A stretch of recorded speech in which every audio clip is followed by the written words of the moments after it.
बैठकीमध्ये उपमुख्यमंत्री अजित पवारांनी कार्यकर्त्यांना धनंजय मुंडेंचं उदाहरण देत परावलंबी न होता स्वावलंबी होण्याचा कानमंत्र दिला। सूत्रांनी न्यूज 18 लोकमतला ही माहिती दिली। नेत्यांसोबत कार्यकर्ते व्यवस्थित नसतील तर त्याची झळ नेत्यांसोबतच पक्षालाही कशा प्रकारे बसते हे धनंजय मुंडे प्रकरणातनं समोर आल्याचं उदाहरण अजित पवारांनी दिलं असं कळतंय। तसंच पूर्णपणे कार्यकर्त्यांच्या जीवावर राजकारण नको, परावलंबी न होता स्वावलंबी व्हा असा धडाच त्यांनी कार्यकर्त्यांना दिलाय। दुसरीकडे धनंजय मुंडे हे पूर्णपणे कशा प्रकारे वाल्मिक करारावर अवलंबून होते आणि शेवटी त्याचा फटका पक्षाला कशा प्रकारे बसला या संदर्भात अजित पवारांनी कार्यकर्त्यांना मार्गदर्शन केल्याची माहिती सुद्धा सूत्रांकडून मिळाली आहे। दरम्यान आगामी स्थानिक स्वराज्य संस्थांच्या निवडणुकीत आपल्या आजूबाजूला कोणते कार्यकर्ते आहेत याची माहिती घेण्याच्या सूचनाही अजित पवारांनी बैठकीत कार्यकर्त्यांना दिल्याची माहिती वरिष्ठ सूत्रांकडून मिळाली आहे। आमच्या प्रतिनिधी प्रणाली कापसे आपल्या सोबत आहेत।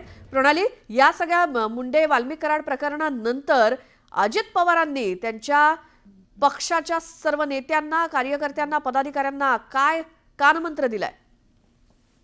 काल जिल्हाधिकाऱ्यांची जिल्ह्याचे जे अध्यक्ष होते त्या सगळ्या अध्यक्षांची काल राष्ट्रवादी पक्षाची बैठक बोलवण्यात आलेली होती, ज्याच्यामध्ये प्रमुख नेते आणि त्याचबरोबर सगळे जिल्हाध्यक्ष उपस्थित होते। या सगळ्या जिल्हाध्यक्षांबरोबरच धनंजय मुंडे आणि माणिकराव कोकाटे जे राष्ट्रवादीचे दोन आत्ताच्या घडीला सगळ्यात वादात अडकलेले जे मंत्री आहेत ते सुद्धा होते। धनंजय मुंडे यांचा राजीनामा कालच झालेला आहे आणि संध्याकाळी ही बैठक झाली।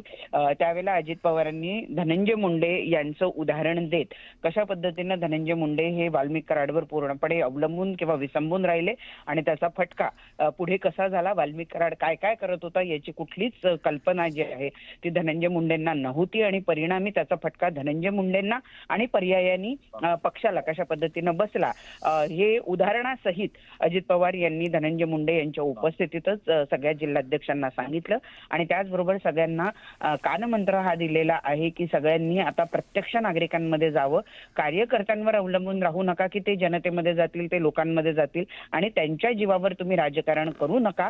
स्वतः मैदानात उतरा आणि लोकांशी संपर्क ठेवा। स्थानिक स्वराज्य संस्थांच्या निवडणुका जवळ आहेत, त्यावेळेला आपल्या आपल्या कार्यकर्त्यांची मोठ आपल्या आपल्या लोकांमार्फत तुम्ही जनतेमध्ये जा आणि त्यांच्याशी प्रत्यक्ष संवाद साधा, असं काल अजित पवार यांनी त्यांच्या सगळ्या जिल्हाध्यक्षांना खडसावून सांगितलं। बिलकुल प्रणाली, धन्यवाद या माहितीसाठी।